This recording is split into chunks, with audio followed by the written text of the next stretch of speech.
Early 1945 in Courland on the Baltic Sea. For several months, Army Group North of the Wehrmacht had been surrounded on the peninsula by the Red Army. The immense losses of men and material over the past years of the war had shattered the once feared army of Nazi Germany. Amateur photographs captured the sorry state of the trapped units.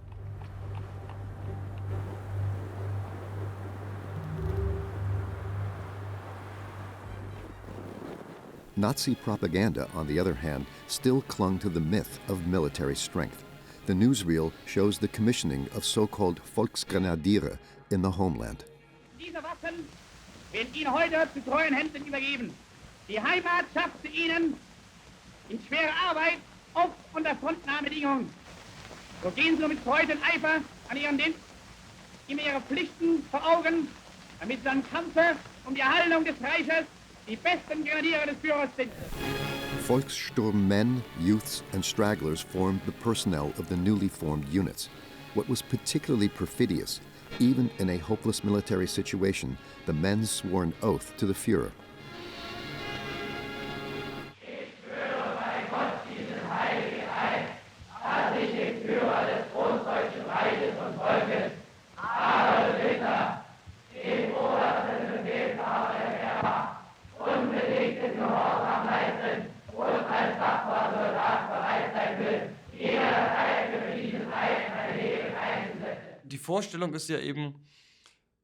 The idea was not to give up, and the concept of self-sacrifice was a very strong and important one.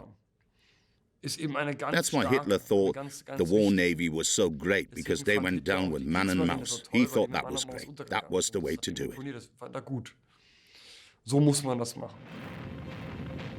On January 12, 1945, the Red Army launched a major offensive into East Prussia. At 4:45, the sky suddenly turned bright as day as up to 300 Soviet guns per kilometer of front opened fire on the German positions. Red Army cameramen filmed apocalyptic scenes behind the Wehrmacht's defensive lines along a broad front after it quickly collapsed. In previous years, the Wehrmacht had waged a campaign of extermination in the Soviet Union against the racially inferior population. This was according to the ideology of the National Socialists. Now the theater of war had shifted east to the territory of the German Reich, and with the Red Army soldiers came fear of revenge in many places.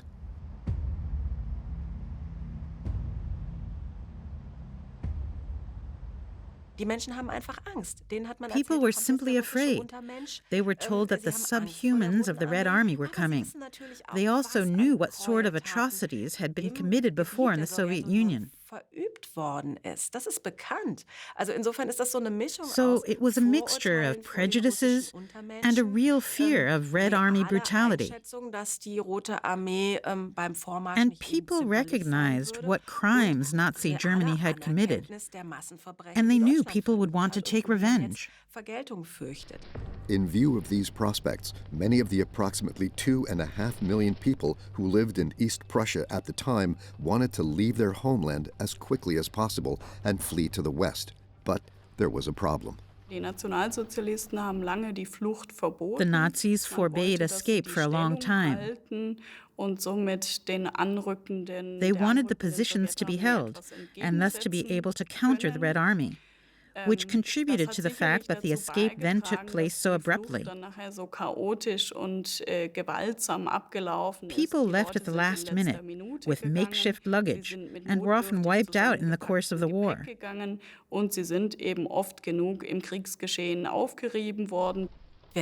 Who was fleeing on these journeys?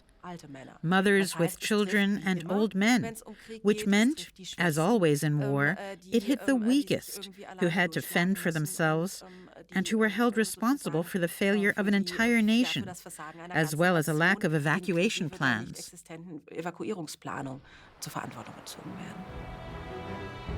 Because the land route to the west was largely cut off by the Soviets, many people fled across the frozen lake. But further dangers lay in these coastal waters. The provisional destination for many was the Baltic Sea coast near Gdansk. People hoped to continue their escape from there by ship because the ports in the region were still under German control. Gotenhafen was one of them.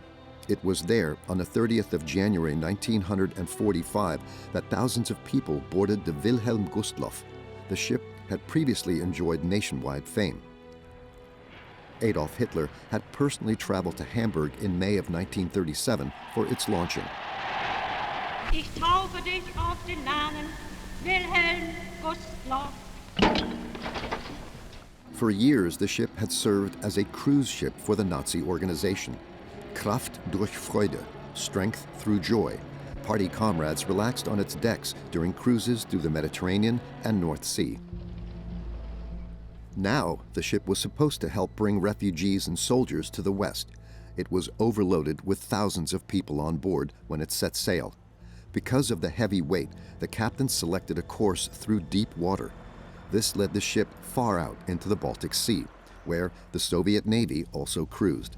At around 9 p.m., the ship, the Wilhelm Gustloff, which was named after a leader of the National Socialist Party who was murdered in 1936, was discovered and torpedoed by a Soviet submarine. It sank in the icy waters. At least 9,300 people died in the disaster. It wasn't a war crime in legal terms because the Gustloff was sailing dark in hostile seas, was armed, and there were soldiers on board. So in a way, according to the laws of war, it was legal to attack the Gustloff. Whether it was legitimate is another question, and everybody has to answer that question for themselves. On the other side of the world, too, the war raged on unabated. U.S. naval units were cruising off the Japanese island of Iwo Jima, about 1,000 kilometers south of Tokyo. In mid-February of 1945, battleships opened fire on the island, which is only 21 square kilometers in size, but was strategically important. U.S. bombers took off from the Mariana Islands and provided air support for the operation. The volcanic island of Iwo Jima was an important location because there were airfields and because it was useful as an emergency landing site for bombers, so it became a strategic asset. And that's why Iwo Jima came into focus. Shortly before 9 o'clock in the morning, war correspondents from the U.S. Government Office of War Information filmed tens of thousands of U.S. Marines as they landed on the island 3 days after the attack began. This footage of the fierce fighting around the so-called Sulphur Island later formed the basis of the documentary film To the Shores of Iwo Jima.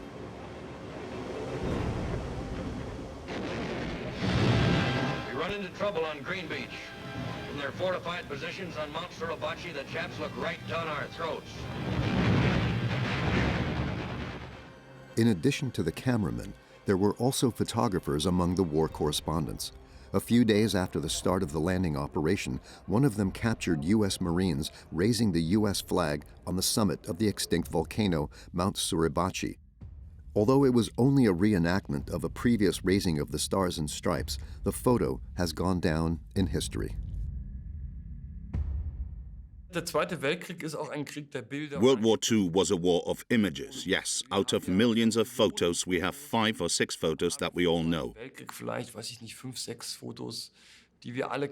And the flag raising on Iwo Jima, the reenactment, symbolized the victory of the Americans in the Pacific.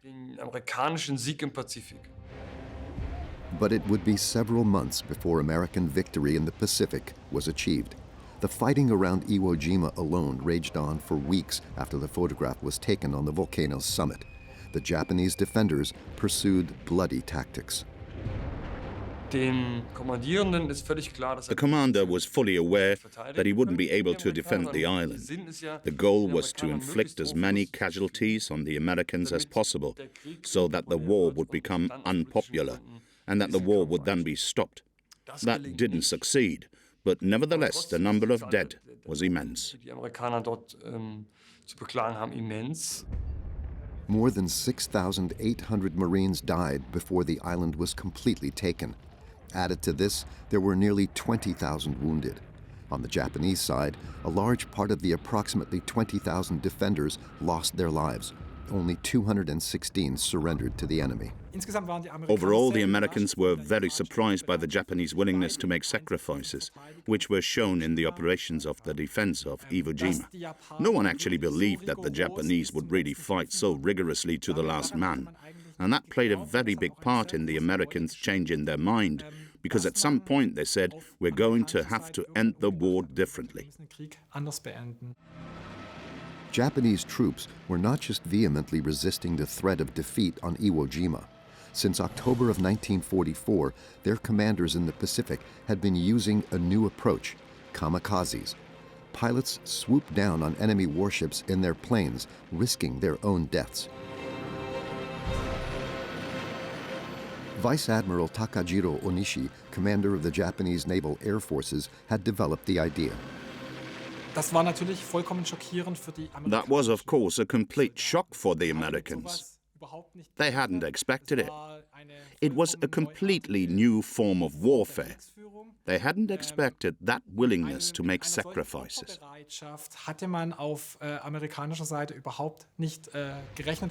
The squadrons of suicide pilots had names like Morning Sun and Mountain Cherry Blossom.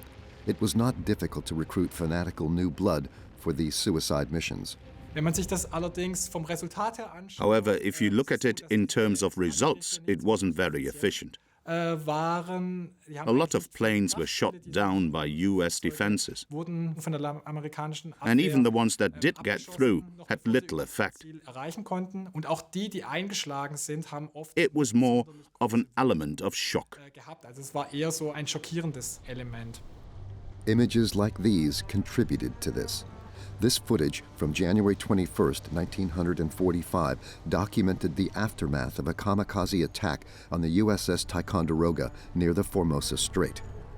Although the aircraft carrier was not sunk in the attack, more than 100 men aboard the ship were killed, further increasing the toll of American troops in the Pacific.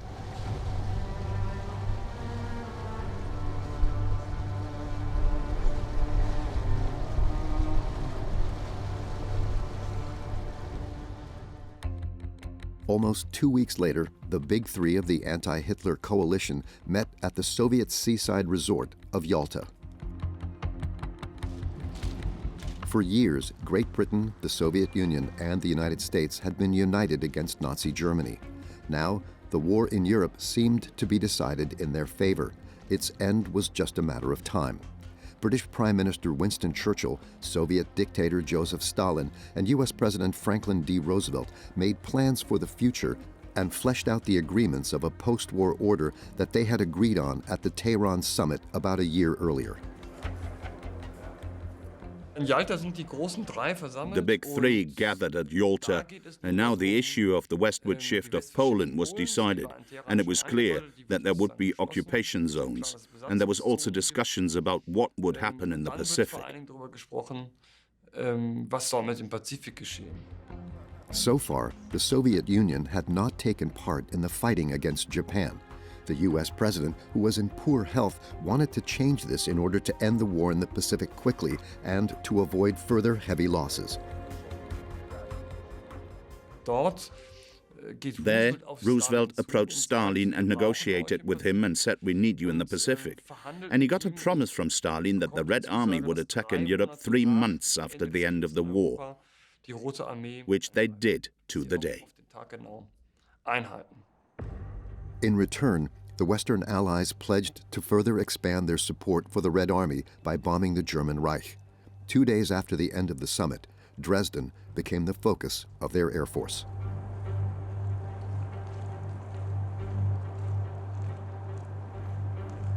Around 800 British Lancaster bombers took off on the 13th of February 1945 to attack the then 7th largest city in Germany, which had previously been largely spared from airstrikes. In this situation, Churchill said, "Give me something to show Stalin that we support the Soviets." The idea then became, if we flew airstrikes to the rear of the Soviet front and cause chaos there, that would somehow help the Red Army. The British planes reached Dresden shortly before 10:30 in the evening. an automatic camera shot footage from the air of how the explosive and incendiary bombs were dropped. The attack was not about hitting exact targets. The city was to be extensively destroyed. Within 15 minutes, 3/4 of the city center was in flames. The fact that Dresden was such a devastating attack was also due to the circumstances. Dresden had no anti-aircraft defenses. The anti-aircraft guns had been moved to the Eastern Front, and some of the night fighters were not allowed to take off. It was a clear night, and the British were able to come in relatively low. So it was a textbook attack. A few hours later, on Valentine's Day 1945, American bombers attacked Dresden again in daylight. A U.S. newsreel described the event. The veteran 1st Division of the 8th Air Force today carried its 200,000 ton of bombs to help an ally. Now they hit Dresden hardest of all.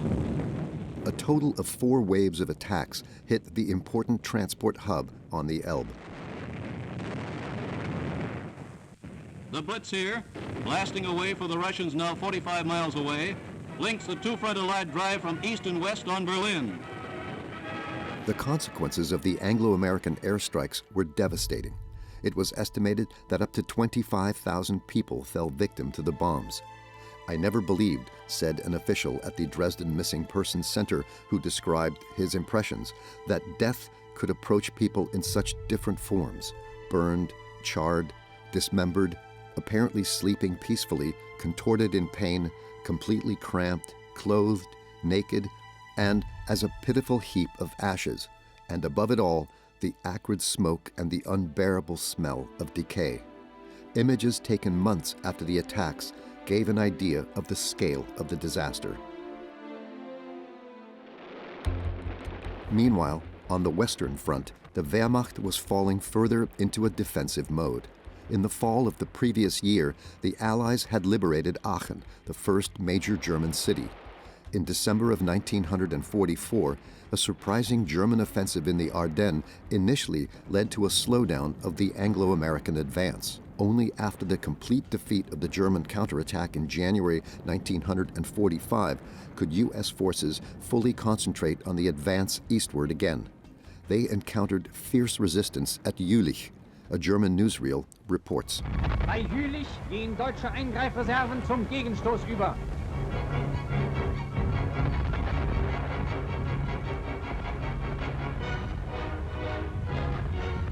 Wo der Gegner angreift, stößt auf den verbissenen Widerstand unserer Grenadiere und Fallschirmjäger. The German defenders had blown up the Ruhr Dam. As a result, the level of the river at Jülich had also risen noticeably. Only after the floodwaters had receded were U.S. units able to cross the Ruhr and move into the city center on February 23rd. There, the GIs were greeted with a shocking picture. Jülich no longer existed. For months, the town had been under fire. Countless artillery shells and aerial bombs had landed on it. The last remaining inhabitants of Jülich had already been evacuated in December of the previous year. What remained was a field of ruins in which the German defenders barricaded themselves and engaged the Americans in a battle for mountains of rubble that was as fierce as it was futile. In early March, the commander-in-chief of the U.S. forces in Europe, Dwight D. Eisenhower, arrived in the conquered city and visited Jülich Citadel. For a long time, the structure had been considered impregnable. No enemy soldier had entered it since the Napoleonic Wars.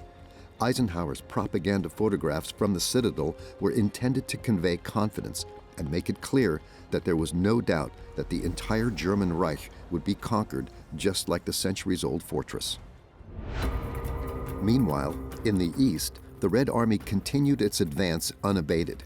In addition to East Prussia in the north, it also advanced further south in Silesia towards what was then the territory of the German Reich and advanced rapidly. The region was of great strategic importance because of its numerous industrial plants.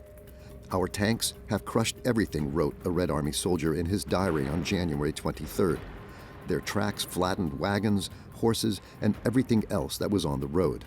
The reasons for the success lay in the Red Army's numerical superiority in men and material, and in serious tactical errors on Hitler's part.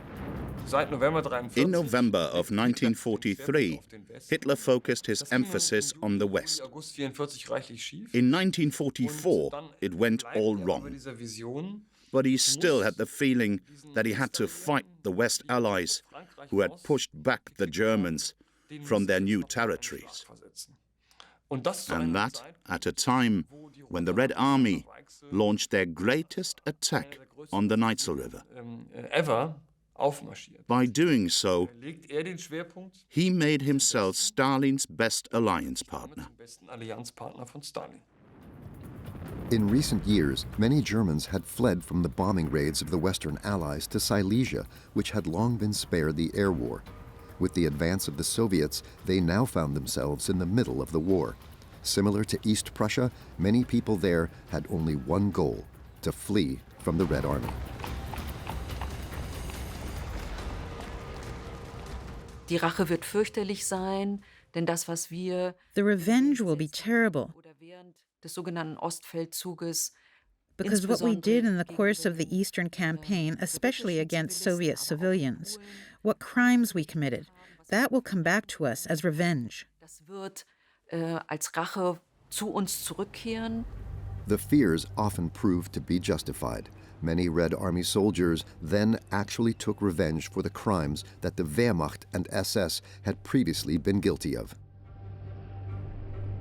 Wir haben hier eine What we had there was an escalation of violence against German civilians through the shooting of civilians and of women and children, durch das Erschießen von Frauen und Kindern, die Verschleppung the abduction of German civilians, von deutschen Zivilisten und and the mass rape of women. Vergewaltigung von Frauen. Die sexuelle Gewalt an deutschen Frauen erklärt sich aus The verschiedenen. sexual violence against German women can be explained in several ways. Gesagt, dass der Körper der Frau symbolisch für die Nation steht. First, it is said that a woman's body is symbolic of the nation. Thus, a desecration of the woman stands for a desecration and dishonor of the enemy. Bedeutet damit auch gleichzeitig eine Schändung oder Entehrung der gesamten Nation. Nazi propaganda regularly picked up on these desecrations and thus continued to stir up fear and hatred among the population. A newsreel report from January 1945 from Silesia. In diesen von deutschen Truppen wiedereroberten Orten ist jedes Haus von den Grausamkeiten bolschewistischer Soldateska gezeichnet. Die Bestialitäten sind zu ungeheuerlich, als dass alles gezeigt werden könnte, was die Kamera festhielt. Qualvolles Entsetzen steht noch in den Gesichtern dieser deutschen Frauen.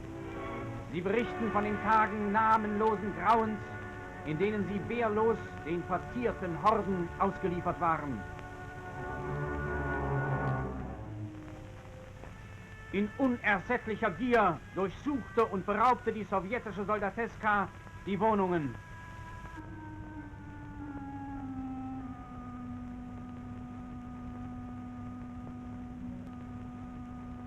Despite the militarily hopeless situation, leading National Socialists continued to say that capitulation was a no-go. Instead, they continued to cling to strategically outdated concepts to stop the Red Army. The question for the Germans was, how can we stop this avalanche of a Red Army? And one concept that was developed as early as 1944 on the Eastern Front was to introduce fixed sites that were then later declared fortresses, which were located at traffic junctions, and that you defended these points, and so you had breakwaters on which the waves of the Red Army attack breaks. One of these breakwaters was to be Breslau in Lower Silesia, which was declared a fortress by Hitler. Der ununterbrochene Ansturm des bolschewistischen Gegners auf die Festung Breslau scheitert immer wieder an dem eisernen Abwehrwillen ihrer Verteidiger. Der Führer Niederschlesiens, Gauleiter Hanke, der die Besatzung und die Bevölkerung Breslaus mit einem fanatischen Widerstandsgeist beseelt hat. Männer und Frauen greifen mit zu, um die Stadt ständig verteidigungsbereit zu halten. On January 20th, Karl Hanke, the Gauleiter of Lower Silesia, ordered the civilian population to leave the city. However, due to a lack of organization and fear of the dangers of fleeing, 200,000 people stayed in Breslau. The militarily inexperienced population was to defend the city together with units of Volkssturm, Wehrmacht, and SS. Those who refused were shot. This led to absurd measures. They created taxiways in the city. They tried to defend the city in house-to-house fighting, which drove up the death toll among the civilian population to an exorbitant degree. While Breslau was still under siege, the Red Army advanced to the Oder on other sections of the front. Some 370 kilometers downstream, it had built bridgeheads on the west bank near Küstrin. Nevertheless, the Nazi leadership remained unimpressed. In the middle of the month, Goebbels wrote in his diary, "As far as the East is concerned, the Führer is no longer too concerned. He has the impression that we are slowly regaining solid fronts." An idiosyncratic reading of events which was picked up by war correspondents. A bizarre interview took place on the Oder. Even though it was never shown in the cinemas, it illustrated the absurdity of Nazi propaganda. Na Kameraden, ihr habt euch ja hier eine prima Villa gebaut, oder? Das brauchen wir da, das ist ein Ding. Wo sind Sie denn zu Hause? Ich aus Berlin-Charlottenburg. Berlin-Charlottenburg, ja? Weiß denn Ihre Frau, dass Sie hier sind? Na, im Augenblick ist sie noch sehr im Zweifel. Ja? Ja, die ist jetzt weggekommen. Jetzt in Lübeck, weil Lübeck muss ungefähr liegen. Na, wollen wir sehen, dass Sie die auch noch wieder sehen? Ja, hoffentlich sieht sie mich hier. Bist du wohl, der Eil ist noch ganz in Ordnung. Und sonst, der Russe lässt euch hier in Ruhe, was? Ach, um einmal geht's. Der zittert mehr wie wir. While the Red Army had conquered large parts of Silesia and Pomerania in the east, the Americans, British, and Canadians had made rather slow progress in the west. Their next major objective was the Rhine. U.S. forces had been fighting their way towards Cologne since the end of February. So the Rhine was now the big natural border in the west. That's why the fighting on the way to the Rhine was still relatively heavy, with relatively heavy losses. February 45 was one of the most deadly months for the U.S. Army. On March 5th, American units reached the suburbs of the cathedral city. The 3rd U.S. Armored Division moved in through the districts of Bocklemund and Vogelsang. The ordinary citizen of Cologne has nothing to fear from Allied troops, red leaflets that had previously been dropped over the city.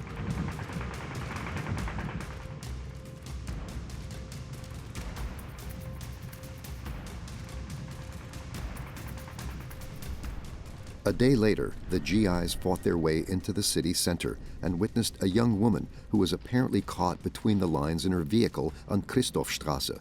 Though seriously injured, she could be saved.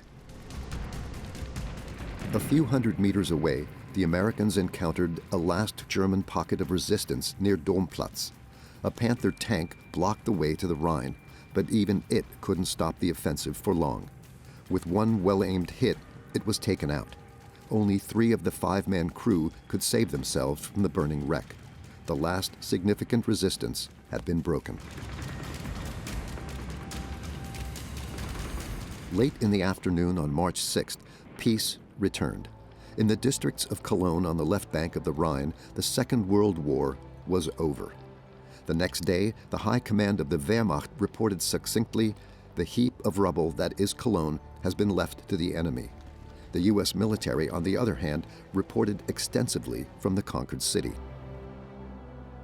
Cologne was one of the great German cities, by far the largest city conquered by the Allies up to that time. Hamburg, Leipzig, Berlin, Munich were still far away, so it made sense to conquer Cologne. The Cologne Cathedral was a landmark in the west of the Reich. So you document this more widely than the conquest of Wesel. As part of the Special Film Project 186, Army Air Force cameramen accompanied the advancing U.S. troops. In Cologne, they captured the immense extent of destruction on 16mm color film. To this day, their images provide a depressing testimony of the city, almost 3/4 of which had been destroyed. U.S. leadership placed great value on the work of the cameramen. Film had already played a big role in World War II as documentation, but also as propaganda. Camera technology was portable and practical, and eventually also in color, shot in color by the Americans. And they wanted to bring the images home with them. They wanted to document not just for the cinemas, but also for the military internally. Before the defeat, the defenders of Cologne had successfully blown up the bridges over the Rhine. Thus, for the time being, the Allies were denied a way across the river.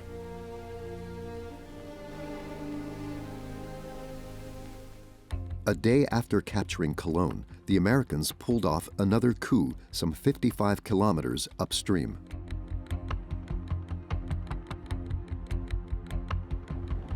A small advance party of the 9th U.S. Armored Division reached Ludendorff Bridge, which spans the Rhine near Remagen.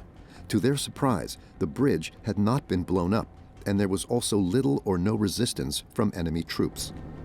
The Remagen Volkssturm didn't assemble. If the Remagen Volkssturm battalion had been there, had fired a few more rounds, then this small patrol, there weren't that many American soldiers, wouldn't have been able to reach the bridgehead so easily.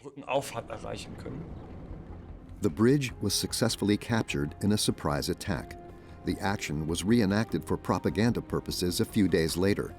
Thus, during the next 24 hours, more than 8,000 U.S. soldiers reached the eastern bank of the Rhine. Wehrmacht units tried to correct their mistake and destroy the bridge by airstrikes and artillery fire. However, it took 10 days for the bridge to actually collapse. By then, U.S. sappers had erected a pontoon bridge and continued to move units across the Rhine on a large scale. It was a severe blow to the defense of the Reich, which was not without consequences for those responsible. Hitler was absolutely furious, and the bridge commander was executed right away. And all the others they could find, they were tried and murdered, I'd say. The Führer no longer appeared in public. On the 20th of March, he allowed himself to be filmed one last time in the garden of his Reich Chancellery. Did Hitler realize that the war was lost, and if so, when did he realize it? One argument was that Hitler was not stupid and knew how things were going. This led to him withdrawing and showing himself only when he could announce a victory. Well, these announcements of victory failed to materialize, and he became more and more depressed. Physical decline set in because it was clear to him how this was going to end.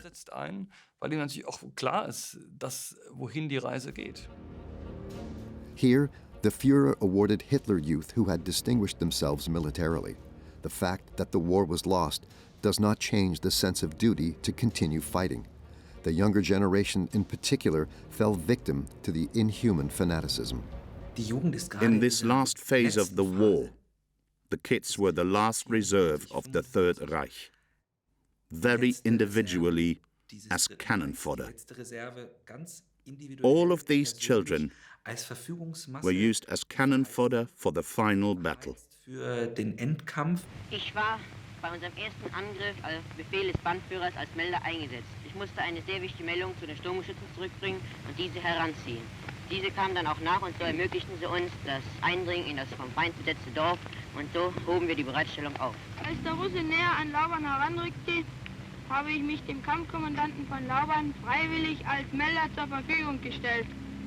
Meine Aufgabe bestand darin, Meldungen zu den einzelnen Kompaniegefechtsständen zu bringen. Außerdem habe ich oftmals Panzerfäuste und Verpflegung in die Hauptkampflinie geschafft. The boy with the bazookas was Wilhelm Hübner. At the time, he was the subject of numerous newsreel reports. 16-jährige Hitlerjunge Wilhelm Hübner hat sich bei der Zurückeroberung von Lauban als Melder in den Reihen der Grenadiere hervorragend bewährt. Er erhielt vor wenigen Stunden das Eiserne Kreuz. The Lower Silesian city of Lauban in present-day Poland had already been largely captured by the Red Army in February of 1945. In early March, however, it was recaptured by the Wehrmacht, one of the extremely rare German success stories of those days.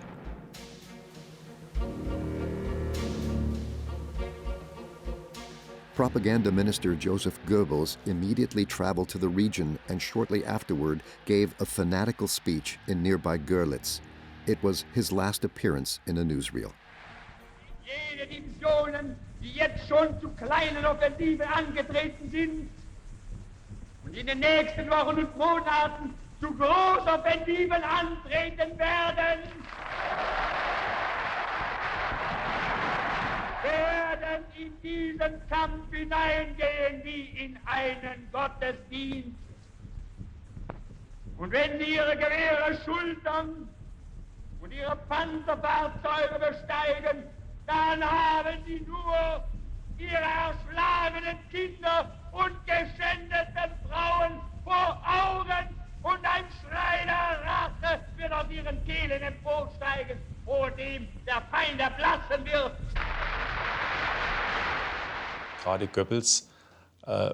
Goebbels, in particular, if you will, comes into his own with his speech in the spring of 1945. It is, of course, also a staging of the downfall, and the emphasis is that we will not survive it. That's it, actually. There's always talk of the turning point and of victory. But the underlying motif is actually it's Nazi ideology or nothing. NS-Ideologie oder nichts. In January 1945, Goebbels called for a people's sacrifice for the Wehrmacht and Volkssturm. As in the Napoleonic Wars in the previous century, the population had to donate. Grenadiere und Volkssturmmänner brauchen Bekleidung und Ausrüstung. Das Volksopfer wird sie ihnen geben. Was Schränke und Schubladen an nicht unbedingt nötigem bergen, bringt es in die Sammelstellen. Es ist für unsere Soldaten und Volkssturmmänner und damit für euch. In the face of impending doom, the regime desperately tried to compensate for the losses, including with women. Panzerfaustschießen in einer deutschen Stadt. Hier kann jeder Deutsche die Handhabung dieses vom Feind gefürchteten Panzernahbekämpfungsmittels kennenlernen. Es ist genauso einfach, wie es aussieht.